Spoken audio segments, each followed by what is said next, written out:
પ્રોગ્રામમાં આપનું સ્વાગત છે। હું છું અક્ષય। બુલેટિનની શરૂઆત કરીશું રાજ્યના સૌથી મોટા કૌભાંડથી, એટલે કે મહાઠગનું મહાકૌભાંડ।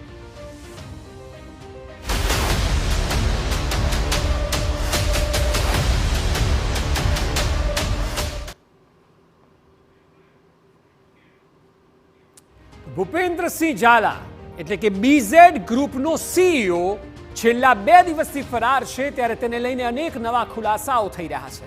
આજના જ દિવસની જો વાત કરવામાં આવે તો જ્યારે તપાસનો ધમધમાટ તેજ થયો, સીઆઈડી ક્રાઇમે અલગ અલગ જગ્યાએ તપાસ હાથ ધરી, દરોડા પાડ્યા, તો લગભગ બીઝેડ માટે કામ કરનારા 7 એવા લોકોને ઝડપ્યા કે જેઓ તમામ આની માટે રોકાણ લાવતા હતા। 7 એજન્ટો, આપ રૂપિયાની રેલમછેલ પણ જુઓ, સોના ચાંદીના દાગીના પણ જુઓ, ગાડીઓ જુઓ, બંગલા જુઓ।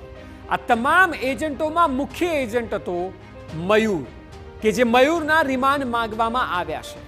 જે 7 લોકોને ઝડપ્યા તેમાંથી એકનું રિમાન્ડ મયુરનું માંગ્યા અને ત્યારબાદ બાકીના 6 આરોપીઓના રિમાન્ડ માંગવામાં પણ નથી આવ્યા। એવું માનવામાં આવે છે કે મયુર સૌથી મહત્વનો માણસ છે કે જે બીઝેડ ગ્રુપ માટે કામ કરતો હતો અને મયુર થકી જ આખી સ્કીમમાં કરોડોનું રોકાણ આવતું હતું અને એ રૂપિયાથી મયુરને પણ ઘણો ફાયદો થયો છે। જો કે મુખ્ય આરોપી, જેને ટીવી સ્ક્રીન પર આપ અહીં જોઈ રહ્યા છો, તે ભૂપેન્દ્રસિંહ ઝાલા હજી પણ ફરાર છે।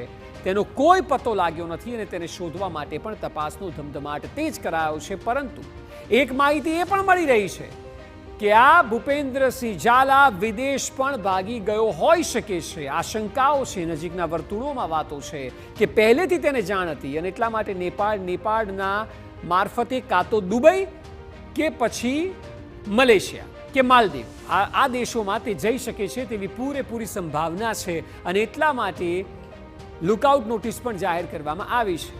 હવે વાત કરીશું કે આખરે આ કૌભાંડ જે કરવામાં આવ્યું છે તેમાં એવા કયા પાસા છે કે જે ખૂબ મહત્વના છે અને તેને ચક્રવ્યૂહના ભાગરૂપે આપણે જોઈએ અને વધારે સારી રીતે સમજીએ। સૌથી પહેલી જે વાત છે તે 1ના ડબલ, જે પ્રકારની તેની સ્કીમ હતી, આપ 1 લાખ રૂપિયા રોકો અને 2 લાખ રૂપિયા લઈ જાઓ, અમુક સમયના અંતે તે 1ના ડબલ કરતો હતો। એ સિવાય તોતિંગ વ્યાજ, જી હા, વ્યાજ સૌથી મહત્વનું છે, કારણ કે સામાન્ય માણસ જ્યારે એફડીમાં પૈસા મૂકતો હોય છે તેના બેનર પણ છે કે બીઝેડમાં રોકાણ કરો, એફડીમાં ન કરો।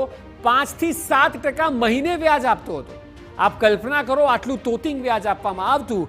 લોકોને ઇમ્પ્રેસ કરવા માટે આ શખ્સે શું કર્યું હતું તો ઇલેક્ટ્રોનિક્સનો ખૂબ મોટો શોરૂમ ખોલ્યો હતો અને ઇલેક્ટ્રોનિક્સના શોરૂમમાં તે પોતે મેન્યુફેક્ચરિંગ કરતો હોય તે પ્રકારે ગ્રાહકોને બતાવતો હતો, એસેમ્બલ કરતો વિદેશી ઇલેક્ટ્રોનિક પ્રોડક્ટ્સને પોતાને ત્યાં અને તેને વેચતો હતો।